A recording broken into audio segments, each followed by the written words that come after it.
Buenos días, ¿cómo están? Bienvenidos a una nueva clase de la Escuela Dominical.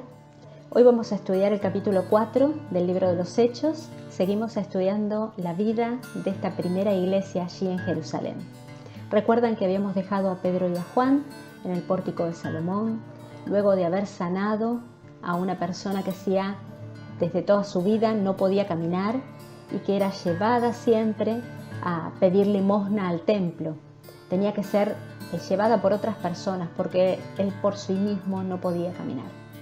Y esto había sido tan maravilloso y tan tremendo este milagro, que había generado un lío bárbaro, había generado un montón de situaciones que terminan con la cárcel para Pedro y para Juan.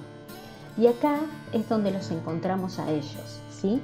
Entonces, vemos que los primeros 4 versículos, ellos estaban allí hablando en el pórtico de Salomón, pero estaban hablándole ellos, dice la Biblia, vinieron sobre ellos los sacerdotes con el jefe de la guardia del templo y los saduceos, resentidos de que enseñasen al pueblo y anunciasen en Jesús la resurrección de entre los muertos.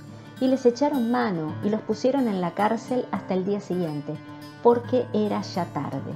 Pero muchos de los que habían oído la palabra creyeron, y el número de varones era como de 5.000.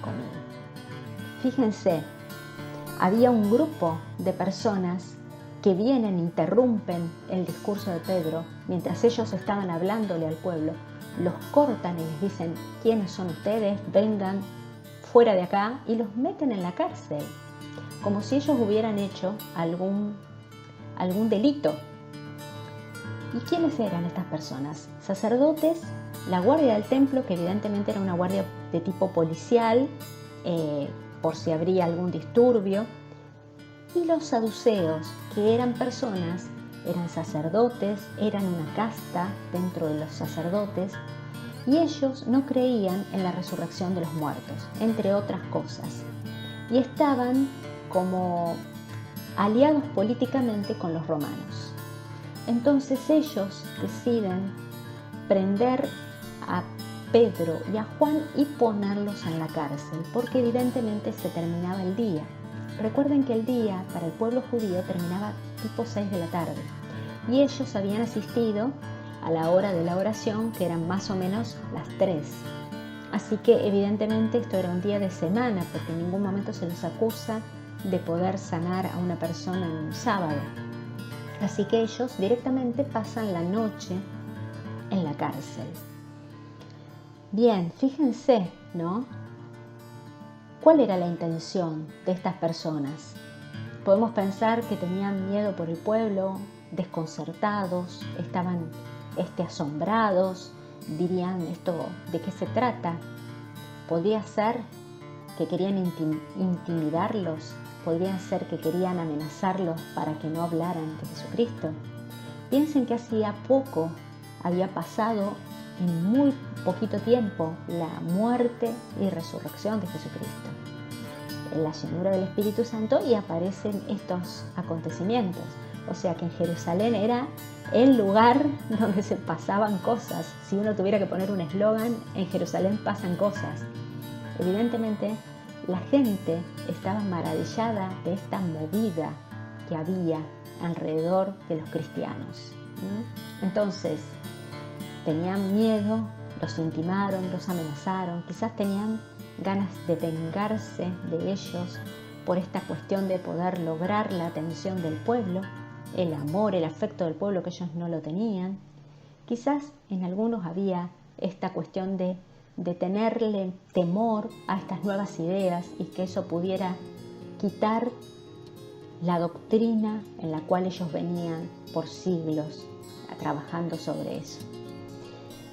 Pero también tenemos que pensar que ellos pensaron que podían intimidar a los cristianos. ¿Por qué? Porque el cristianismo en ese momento era para ellos un movimiento débil, era un movimiento nuevo, no era un grupo militar ni armados en forma militar. Ellos no estaban con los romanos tampoco estaban con los religiosos judíos. Entonces eran pocos, eran fáciles de exterminar, era fácil de hacerles desistir en esto de querer hablar de Jesús, ¿no?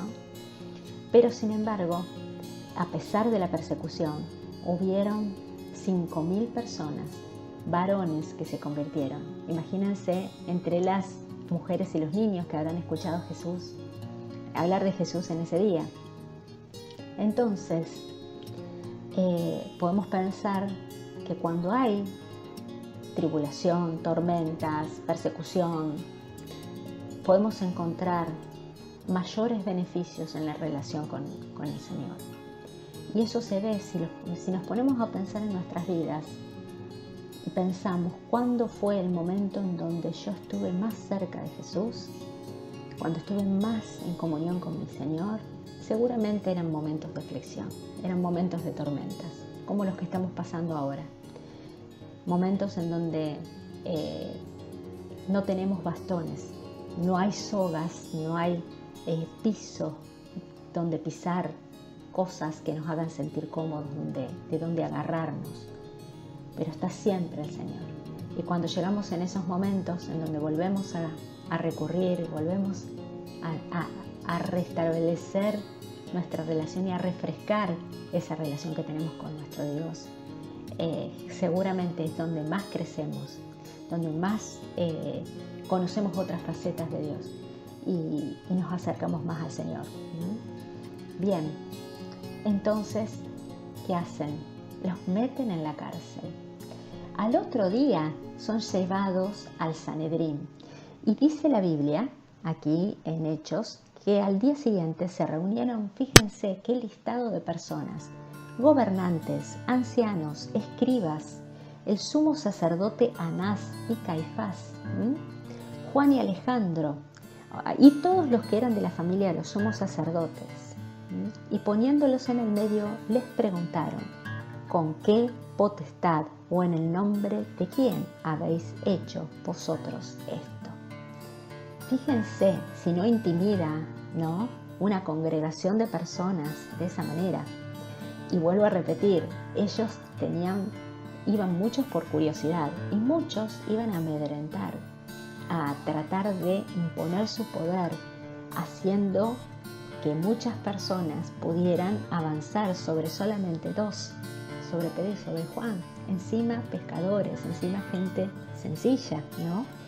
Y ellos eran doctores de la ley, eran gente estudiosa, eran gente de dinero, algunos eran de dinero, de la aristocracia judía, y eso no amedrenta, no se siente como una amenaza, ¿no? Y además querían ir a ver qué había pasado, porque esto, volvemos a repetir, era tan notorio el milagro, tan terriblemente y tremendo milagro, que no lo pudieron ocultar.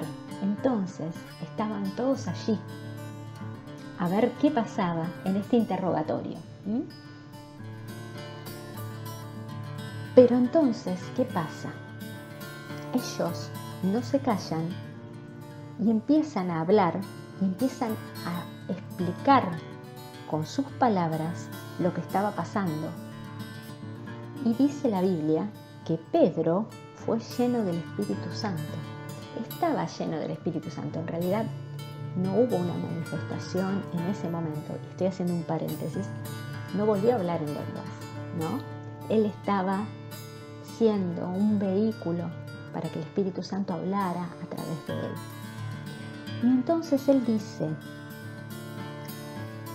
gobernantes del pueblo y ancianos de Israel, puesto que hoy se nos interroga acerca del beneficio hecho a un hombre enfermo, de qué manera éste ha sido sanado, sea notorio a todos vosotros y a todo el pueblo de Israel, que en el nombre de Jesucristo de Nazaret, a quien vosotros crucificasteis y a quien Dios resucitó de los muertos, por él este hombre está en vuestra presencia sano.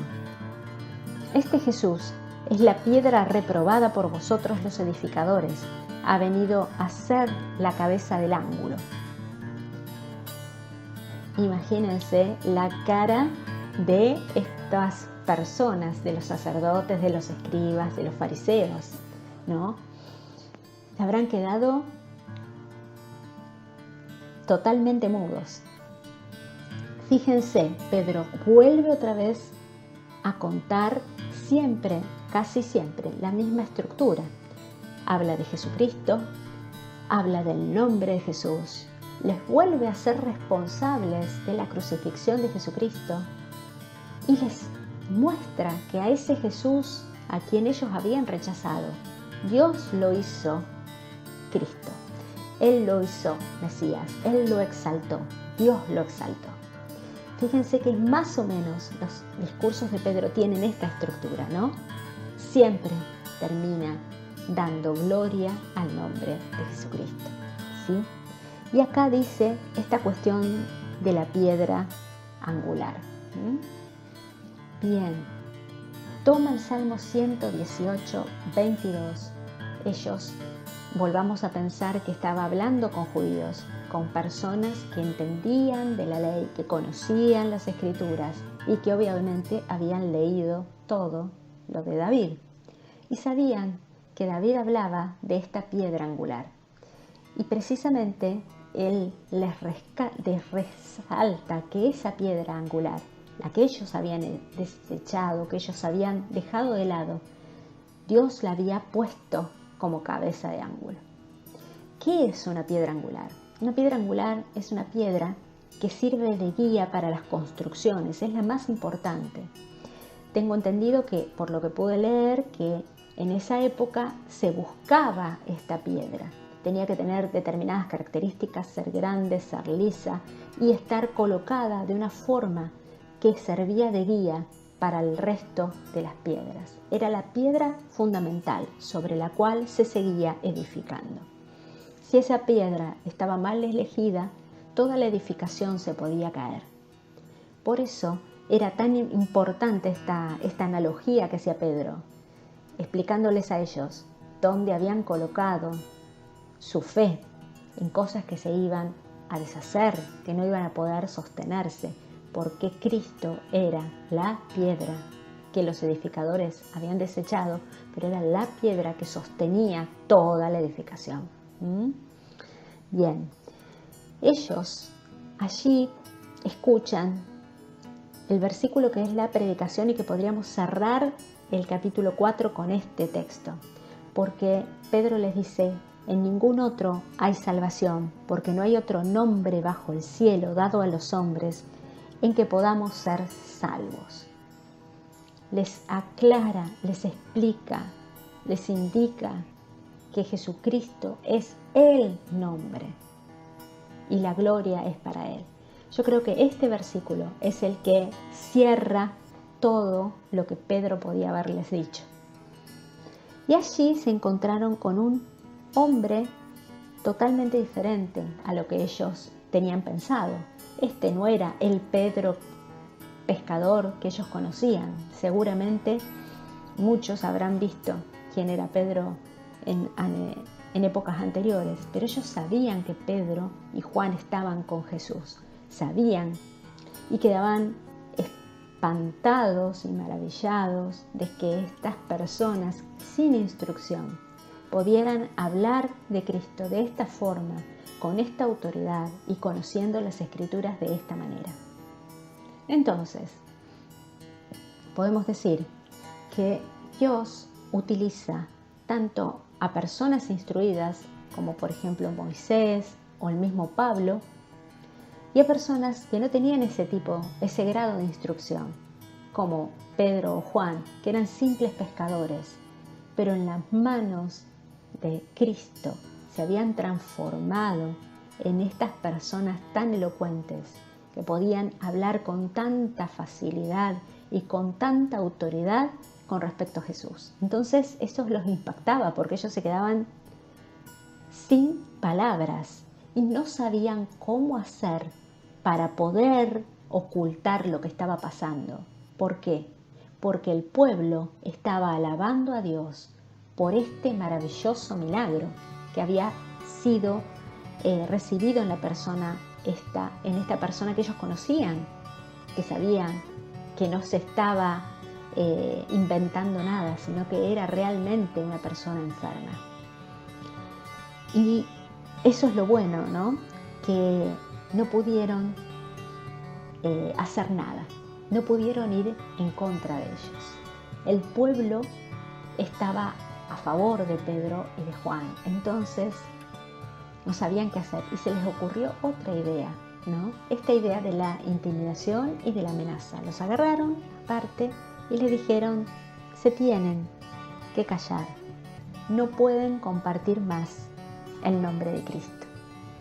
Pero ellos allí mismo les dijeron que no lo iban a hacer porque el Señor les había mandado a hablar de Jesús y que ellos iban a obedecer a Dios antes que a los hombres.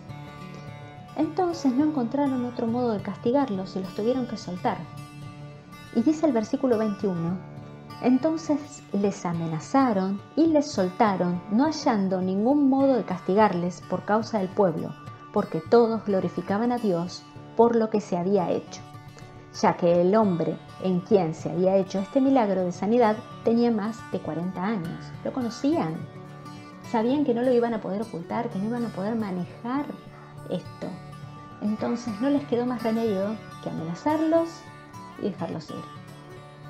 Y aquí, ¿qué creen que hicieron Pedro y Juan?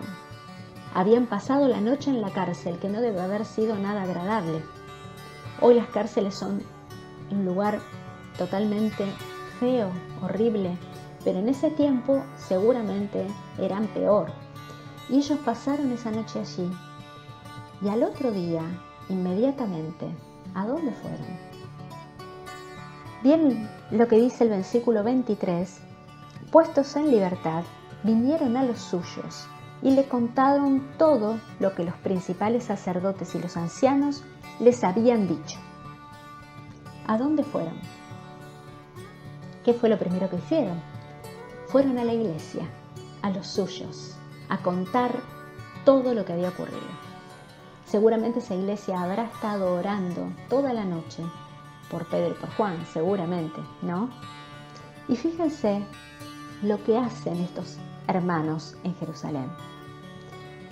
El versículo 24 dice: y ellos, habiéndolo oído, alzaron unánimes la voz a Dios y dijeron: soberano Señor, tú eres el Dios que hiciste el cielo y la tierra, el mar y todo lo que en ellos hay. Y allí comienzan a orar. Podemos leer toda la oración, que me gustaría que la pudieran leer y desmenuzar un poco. Pero en esta oración, ustedes van a ver, cuando la lean bien, detenidamente, que ellos en ese momento no pidieron justicia, que era algo que yo hubiera estado esperando. Cuando yo la leí, yo decía: ¿dónde viene el pedido de justicia? ¿Dónde viene el pedido de sostén? ¿Dónde está la queja? ¿Dónde está el reproche? Señor, estuvimos toda la noche ahí presos por predicar el Evangelio. Señor, fíjate lo que hicieron con nosotros. Nos amedrentaron, nos amenazaron, nos dijeron que nos iban a echar.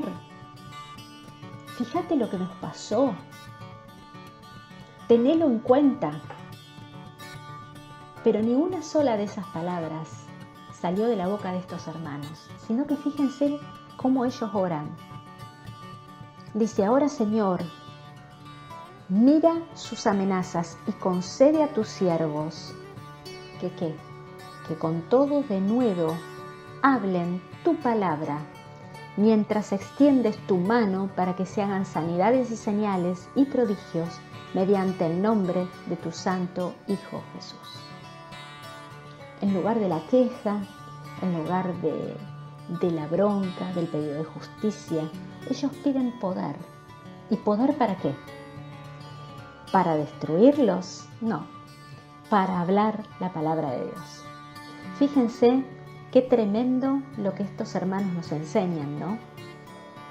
Que ellos tenían la agenda de Dios, estaban orando las cosas que el Espíritu les iban revelando. y estaban tan seguros y tan tranquilos que el Señor les iba a hacer justicia, que el Señor los iba a sostener, que el Señor iba a abrir caminos, que lo único que pedían era valentía y poder para tener esa fuerza para hablar de Cristo. Y además, avanzamos un poquito más y vemos algunas características de la iglesia en Jerusalén. ¿Se acuerdan que en la clase anterior estuvimos viendo algunas características? Pero aquí encontramos algo. Dice el versículo 32, y los que habrían creído eran de un corazón y un alma. Unánimes, una misma cosa, un corazón y un alma. ¿Qué otra cosa tenían? Ninguno decía ser suyo propio nada de lo que poseía, sino que tenían todas las cosas en común. Qué bárbaro, ¿no? Nosotros muchas veces peleamos por nuestro espacio, por nuestro derecho, por nuestras posesiones, no solamente materiales, sino lugares, espacios, familia, ¿no? Profesión, esto es mío, yo lo conseguí, lo trabajé. Sin embargo, este grupo de hermanos tenían en común todas las cosas. Ellos se consideraban que lo que tenían no les pertenecía en forma particular, sino que lo compartían con todos los otros hermanos. Había un propósito también, porque ustedes saben que ellos después van a ser perseguidos. Entonces no tenían posesiones materiales, porque las vendían y las traían a los pies de los apóstoles. Y esa actitud generosa de su corazón hacía que no tuvieran necesidades. Fíjense que dice que no había entre ellos ningún necesitado, porque ellos ponían a los pies de los apóstoles las heredades que vendían y eran repartidas entre los que sí necesitaban. Y allí aparece como un detalle de Lucas ahí al fondo, un señor se llamaba José. Este José era levita natural de Chipre y tenía una heredad, y esa heredad la vendió y la trajo a los pies de los apóstoles. Entonces pensamos, ¿por qué Lucas habrá puesto el nombre especial de esta persona? Esta persona era Bernabé. Es la primera vez que se menciona en Hechos a Bernabé. Y esta descripción de cómo era y de quién era hace que este personaje después tome un poco más de relevancia, porque lo vamos a ver en distintas etapas en el libro de los Hechos. Era evidentemente una persona generosa de corazón, que hacía lo que los demás también estaban haciendo, vendiendo sus cosas. Qué bueno que podamos tomar estas ideas de la iglesia de Jerusalén. Estos hermanos eran judíos. Ellos habrán sido perseguidos no solamente por sus ideas religiosas, sino también porque en el pueblo judío estaba todo relacionado. Su patria, sus ideales, su ascendencia, ¿no? Todo mezclado, y el cristianismo. Y sin embargo ellos se aferraron de Jesús y de su salvación, creyeron en Él, y no solamente eso, sino que se despojaron de todo para predicar a otros que no conocían de Cristo. Entonces, hermanos, podemos concluir que esta iglesia que se gestó en Jerusalén allá tanto tiempo, hace tantos años, ¿no? Nos sigue dando ejemplo de cómo servir al Señor, cómo servir a Cristo. Que el Señor les bendiga. Nos volvemos a encontrar en la próxima lección. Que tengan una buena semana.